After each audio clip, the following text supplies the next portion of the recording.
Sí, con frío además. ¿Con frío? Hoy tenemos un día. Sí, Ah. un día muy frío hoy. Pero está, no sé si ustedes tienen solcito. Yo recién decía que estamos todos Sí, locos. Yo de campera, pullover y polera, y me cruzaba con un montón, jóvenes, claro. No, también alguno no tan joven, de remerita, mangas cortas. Eh, Estoy loco yo, tan locos los otros, ¿cómo es la cosa? Pero bueno, estamos en el otoño que tiene esos sí, contrastes, pues. pero está fresco. En Mendoza está fresco. Bueno, contame, tenemos como 5 o 6 títulos. ¿Con cuál querés arrancar? El atentado a Trump, ¿qué Malvinas van a ser recuperadas gracias al apoyo de Trump? Bueno, etcétera, etcétera, etcétera. ¿Por dónde querés empezar? Todo lo que me decís conduce a Trump. Todos los caminos conducen a Trump. Sí, creo que estamos viviendo tiempos de desorden internacional, ¿no? Hay una situación realmente muy compleja en el escenario internacional, que se ve potenciado por las locuras que ocurren en la política doméstica de Estados Unidos también, ¿no? Uh-huh. Me parece que ese tipo de cosas influyen mucho, ¿no? ¿Y qué perspectiva le ves en Estados Unidos? Porque uno no... Es como que la política de Estados Unidos está parecida a la Argentina, ¿viste? La oposición no existe también. No sé qué les está pasando a los demócratas, a todos los centros de pensamiento progre de Estados Unidos. Uno creería que tendría que haber una reacción mucho más fuerte contra las políticas trumpistas, como le dicen, y no sé, Claro. no las veo. Tú sabes que yo creo, Tito, escucho medio distorsionado. Ustedes me escuchan bien, ¿no? Yo te escucho muy bien. Ah, perfecto. Bueno. No sé qué le está pasando a nuestro... Lo que te quería decir es que me parece que hoy la división o la confrontación en términos políticos y sociales no se presenta entre conservadores y progresistas, como a veces se pretende presentar la situación, sino que hay una confrontación entre autoritarismos y autocracias contra democracia, ¿no? Me parece que ahí hay una clave de lo que está pasando. Uh-huh. Lo que se visualiza... Sí, la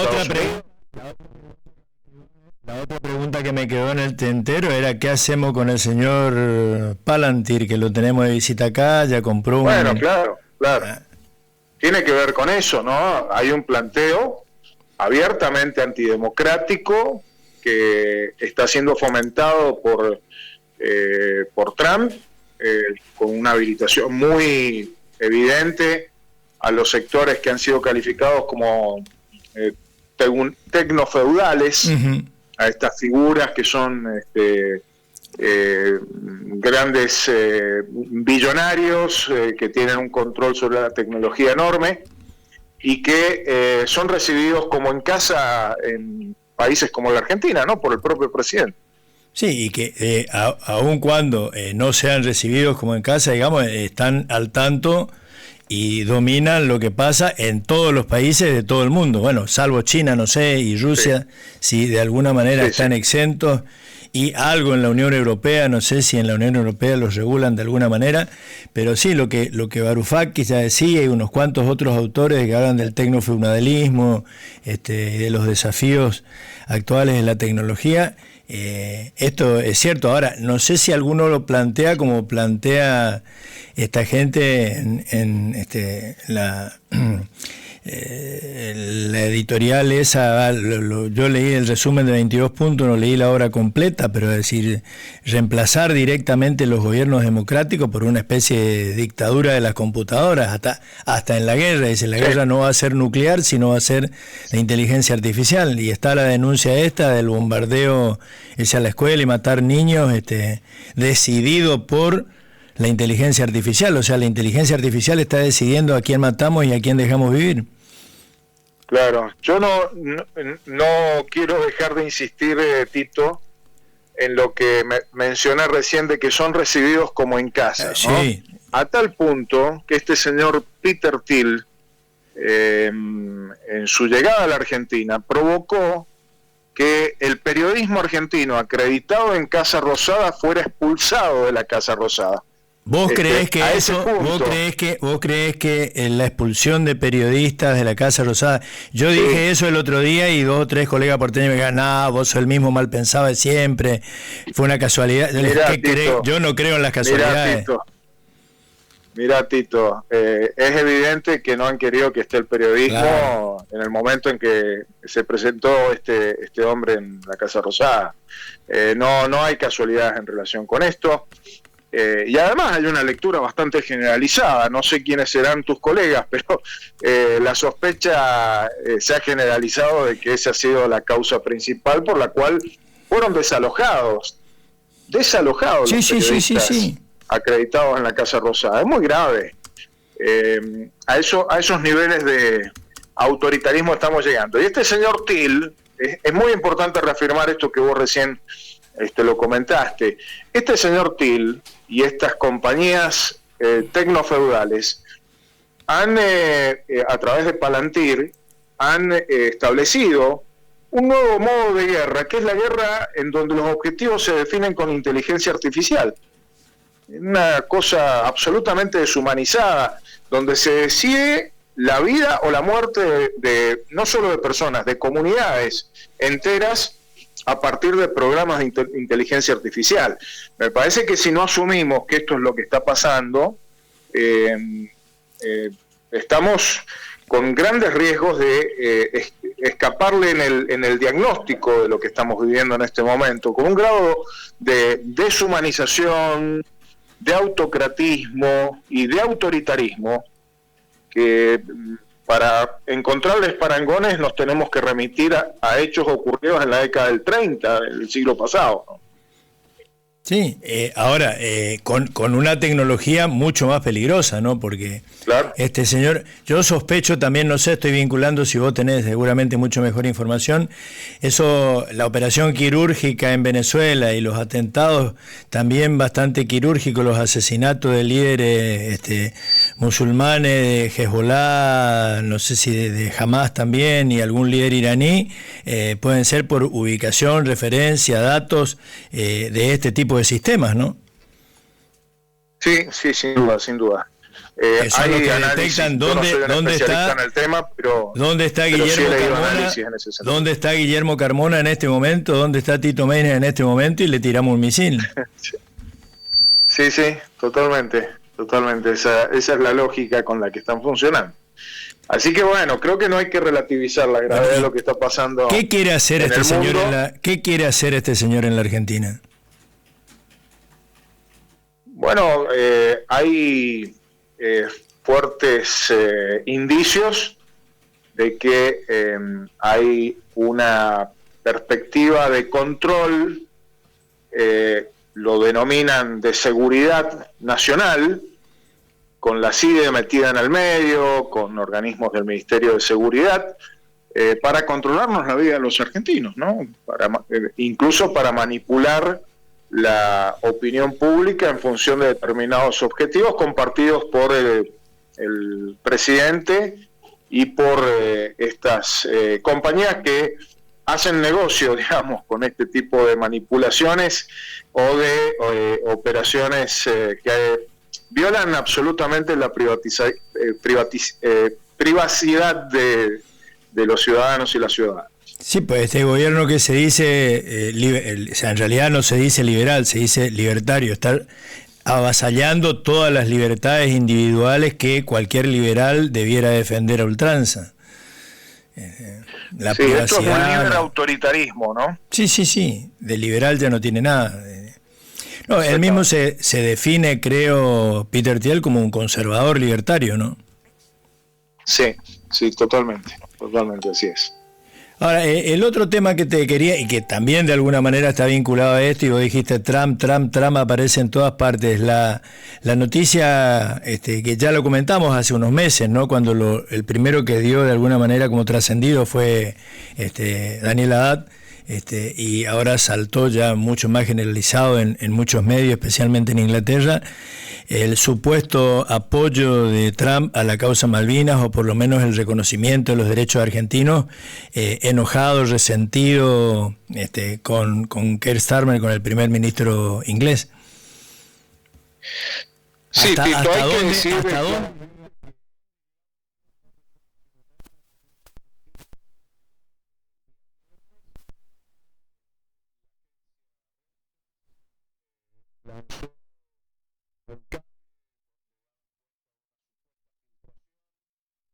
De un memorándum interno del Pentágono. El Pentágono es lo que aquí llamaríamos el Ministerio de Defensa. Uh-huh. Depende de la Secretaría de Guerra, que está a cargo de Pete Hegseth.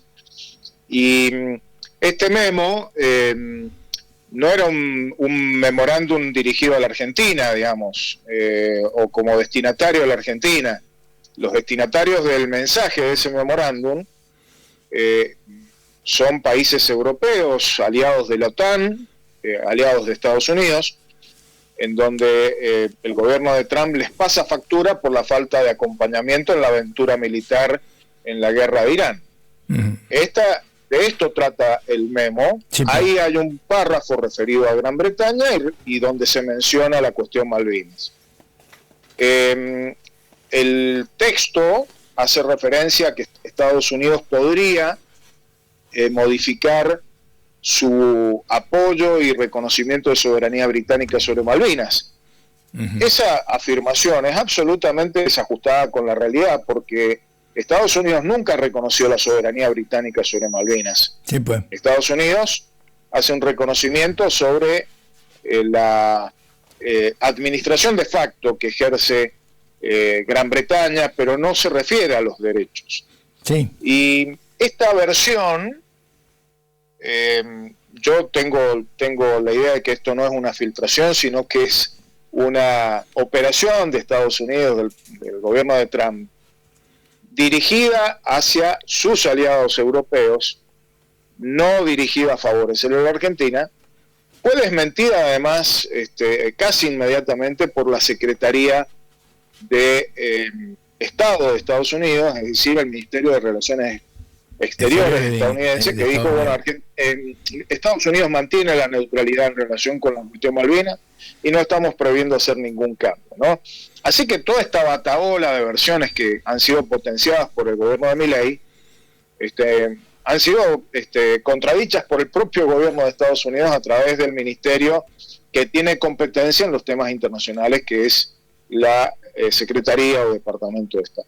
Ahora, sería muy descabellado, yo cuando me preguntan en tren de hablar de lo que uno no sabe, como solemos decir los periodistas, y aprovechando algunos de los antecedentes que sí conocemos, que Estados Unidos pretenda, y teniendo en cuenta, por ejemplo, lo que ya dijo con respecto a Groenlandia y la formulación de la ahora llamada doctrina Monroe, que diga Estados Unidos se quiere hacer cargo de la defensa de todo el continente americano, y entonces, como también, acordate que Trump se enojó y peleó con Starmer por el tema de Diego García, de la devolución de Chagos, aunque sea 99 años, y decir, no, pará, no quiero una base inglesa en Malvinas, pongámonos de acuerdo con los argentinos y los ingleses y vamos a poner una base norteamericana en Malvinas. ¿Es muy descabellado eso? ¿Qué pasó con Groenlandia después de que Trump dijo que iban a tomar Groenlandia? Nada, no pasó nada. ¿Qué pasó con el canal de Panamá cuando dijeron que iban a tomar el canal de Panamá, que le iban a retomar el control? Hubo una modificación ahí en la participación de una empresa china, pero el canal sigue bajo el poder de Panamá, ¿no? Yo creo que hay mucho de bravuconada en las posiciones que expresa Trump. Y acá las preguntas que nos tenemos que hacer son tres en principio, Pito. Lo primero, ¿sería importante que Estados Unidos exprese su apoyo a la Argentina? Esa es la primera pregunta. La segunda pregunta, muy relacionada, es ¿cuál debería ser el sentido o el contenido de ese apoyo? Y la tercera pregunta es si eso es factible que ocurra, en el caso de que se considere que sea positivo que ocurra. Lo primero, la primera pregunta tiene una respuesta bien concreta. Sin lugar a dudas, que Estados Unidos apoya a la Argentina por la cuestión Malvinas sería muy importante, siempre y cuando eso no implique la pérdida de otros apoyos. Es decir, Estados Unidos por sí solo no puede resolver la cuestión Malvinas. Estados Unidos no va a invadir Malvinas para devolvérsela a la Argentina. Eso sería impensable cuando uno visualiza lo que Trump el año pasado en su visita a Londres declaró o denominó como una alianza eterna entre Estados Unidos y Gran Bretaña. Sí, pues. Son socios principales. Es impensable que Estados Unidos utilice la fuerza para desalojar a Gran Bretaña de Malvinas y entregarle Malvinas a la Argentina, ¿no? Sí, sí. Ahora, un apoyo de Estados Unidos puede ser muy importante por el hecho de que es una potencia principal en el mundo, más allá de su proceso de declive que todos reconocen, digamos, ¿no? La segunda pregunta, ¿qué implicaría ese apoyo? ¿Qué debería hacer Estados Unidos? Y Estados Unidos tendría que claramente y a través de los órganos pertinentes de su política exterior decir que las Malvinas son argentinas. Sí, pues. Decir que la soberanía corresponde a la Argentina y exigir a Reino Unido que se sienta en la mesa de negociaciones, como hoy lo hacen China, Rusia o los países de nuestra región, ¿no? Sí. Que dicen claramente, las Malvinas son argentinas y el Reino Unido se tiene que sentar en la mesa de negociaciones con la Argentina, ¿no? Y la tercera pregunta, ¿esto es factible que ocurra? Y da la impresión, si uno se ajusta a lo que comunicó en estos días la Secretaría de Estado de Estados Unidos, es decir, la Cancillería estadounidense, es improbable que eso ocurra. La propia Cancillería estadounidense ha minimizado la posibilidad de que esto ocurra, ¿no? Entonces, me parece que hoy estamos ante una operación de Trump dirigida a sus socios europeos que no pareciera necesariamente significar un cambio en el escenario que existe en relación con la cuestión Malvinas. O sea que es más un chantaje a sus socios británicos que un algo, aunque sea remoto, de realidad. Sí, pero además un chantaje, me parece, es una palabra que puede caber en este caso, un apriete, diríamos, en términos más argentinos, ¿no? Es un apriete, es poner contra las cuerdas, pero tengamos en cuenta que Trump ha hecho estos aprietes... Sí, pues los hace todos los días. Todos los días, y todos los días avanza y retrocede, ¿no? O sea, vamos indicando sus posiciones, ya mucho no se le cree a Trump este tipo de posiciones de bravuconeada.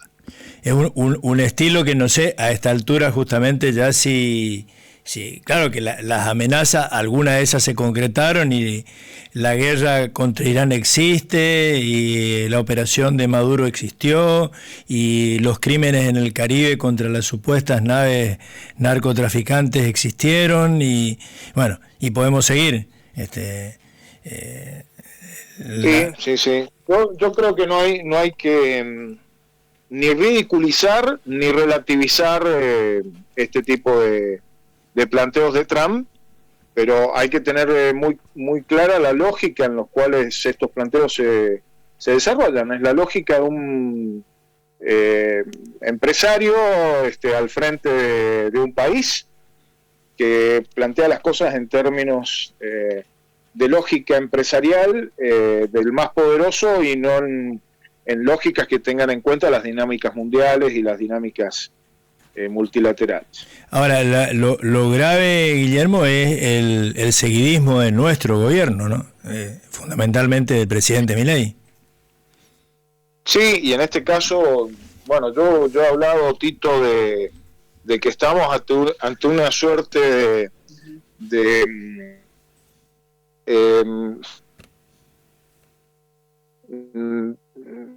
efecto que no sé si me escuchan. Sí, te escucho bien. Sí, no, el gobierno de Milei está funcionando en modo Galtieri, digo yo. Modo Galtieri, ¿por qué modo Galtieri? Porque lo que está haciendo es reproducir de algún modo un esquema de análisis que fue el que la dictadura militar utilizó en la guerra de Malvinas, que era la idea de que Estados Unidos iba a romper con Gran Bretaña, iba a apoyar militarmente a la Argentina, o al menos no iba a intervenir en la guerra, cosa que no ocurrió. Bueno, hoy en términos diplomáticos se está aplicando la misma lógica. Por otro lado, es un modo Galtieri en el sentido de intentar utilizar un tema sensible para los argentinos, como es la cuestión Malvinas, para disimular y tratar de superar los problemas de la coyuntura crítica que está viviendo el país, en materia económica, en materia social, en relación con los hechos de corrupción que en este momento están siendo denunciados, ¿no? Así que me parece que hay posibilidades de hacer un paralelismo en ese sentido. Ahora, y además, sí. y agrego un elemento más, Tito, para redondear esto. Milei tiene como una necesidad de justificar este alineamiento automático e incondicional con Estados Unidos, que es de una irracionalidad absoluta, ¿no? Esto de renunciar a la propia política exterior, a la autonomía nacional, en función de que de considerar que todo lo que diga o haga Estados Unidos está bien para la Argentina, ¿no? Eso.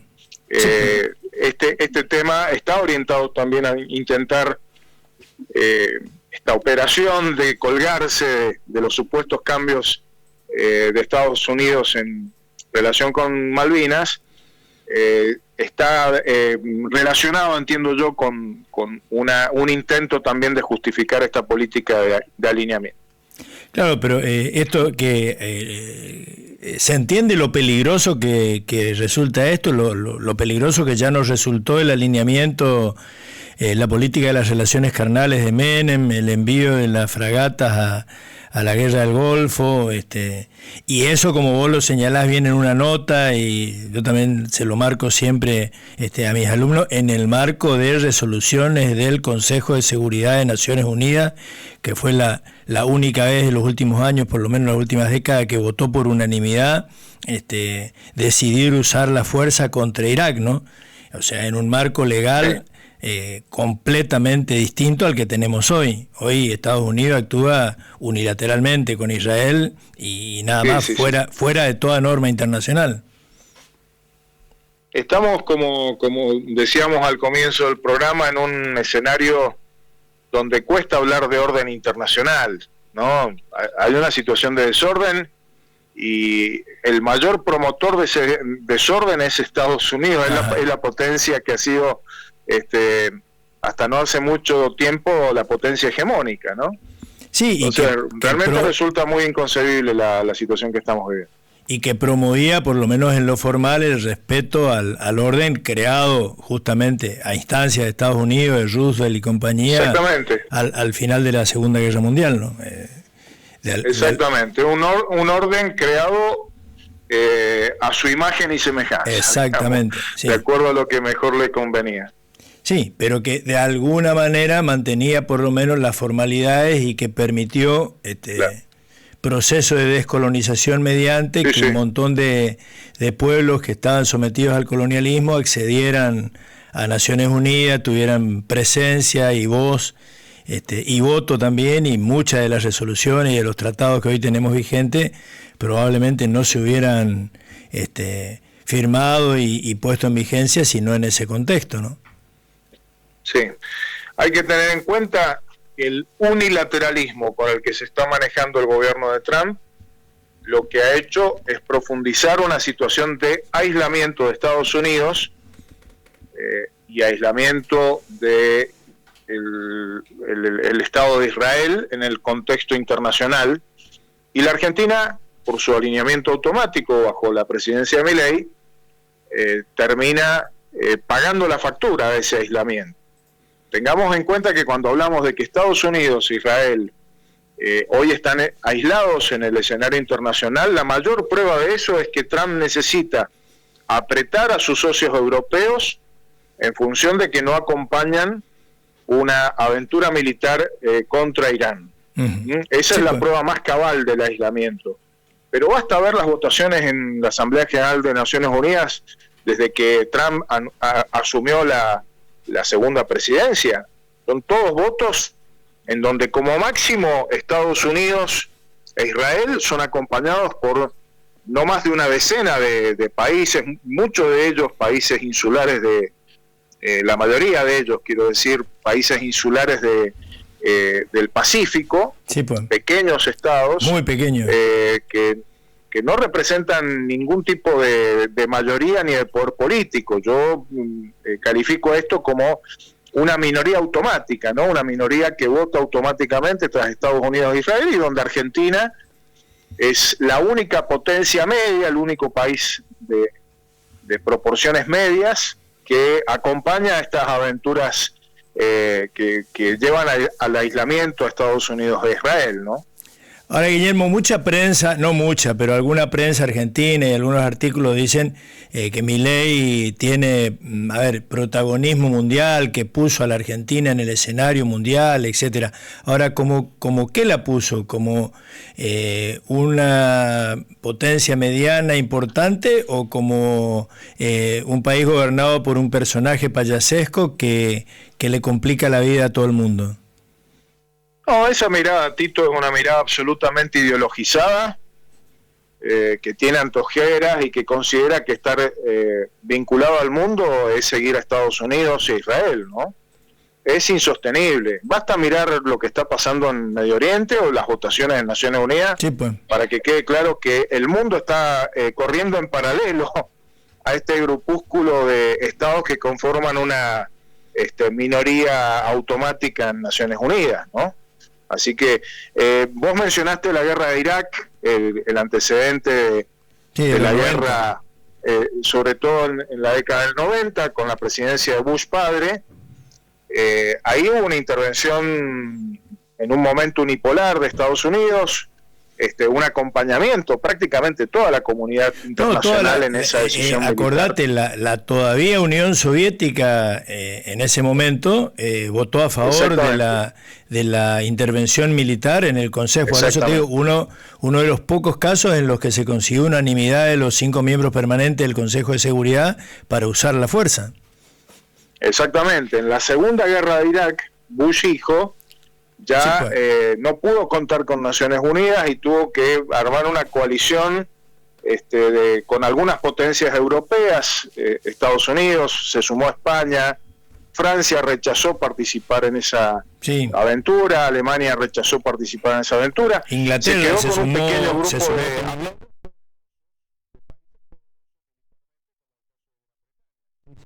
en este caso ninguno de esos estados está acompañando a Estados Unidos. ¿Qué mayor prueba de aislamiento? ¿Cómo podemos estar integrados al mundo cuando se está acompañando una potencia que está aislada del mundo, ¿no? Sí, pues. Sí, el tema es justamente que quedamos, yo te diría, casi solos, ¿no? Estados Unidos, Israel, que también pese a la simpatía con que el pueblo judío por el Holocausto, por todo lo que sufrió a lo largo de la historia, me parece que el actual gobierno de Israel le está haciendo un daño terrible a la causa del sentimiento de respeto y de pro pueblo de Israel a nivel mundial. Está convirtiéndola justamente en lo que es, en un gobierno violador de los derechos humanos, cuando siempre se tenía en cuenta que eran la principal víctima de violaciones de los derechos humanos. Así es, Tito, vos lo has dicho muy, muy bien y por eso hay una causa por genocidio en el Tribunal Internacional de Justicia, ¿no? Así que la Corte Penal y la Corte Internacional de Justicia. Y Netanyahu y su ministro de Defensa tienen la captura recomendada, captura internacional, igual que Putin, así que están en el mismo nivel. Guillermo, la última en 30 segundos, porque sé que te estoy robando tiempo. ¿Y la oposición qué? Creo que... a ver, ¿qué pregunta que me has hecho, Tito? Ese para todo un programa. Sí. No, yo creo que... ¿No tendríamos que tener en este, como en tantos otros temas de nuestra política interna, una situación casi de escándalo permanente en el Congreso, en diputados y en senadores? Sí, yo creo que el problema es que por el momento solamente aparecen algunas voces de diputados y diputadas, algunos senadores y senadoras que levantan la voz sobre estos temas, pero es tan grave lo que está ocurriendo, tan grave lo que está ocurriendo. Se están avasallando además facultades del Congreso tan frecuentemente como con esta situación de un ejercicio militar estadounidense en territorio argentino sin autorización del Congreso. De eso no hablamos. Sí. Sí, es tan brutal lo que está pasando que debería haber una reacción mucho más de conjunto y el Poder Judicial debería tomar cartas en el asunto también, ¿no? Me parece que ahí hay un problema serio, tenemos un problema serio, porque es muy, muy grave todo lo que está pasando. Te dejo para la próxima y hablamos de lo que debiera hacer la oposición. ¿Cómo no? Con mucho gusto. Mirá qué sencillo el interrogante que te dejo. Bueno, lo vamos a trabajar. Muchísimas gracias.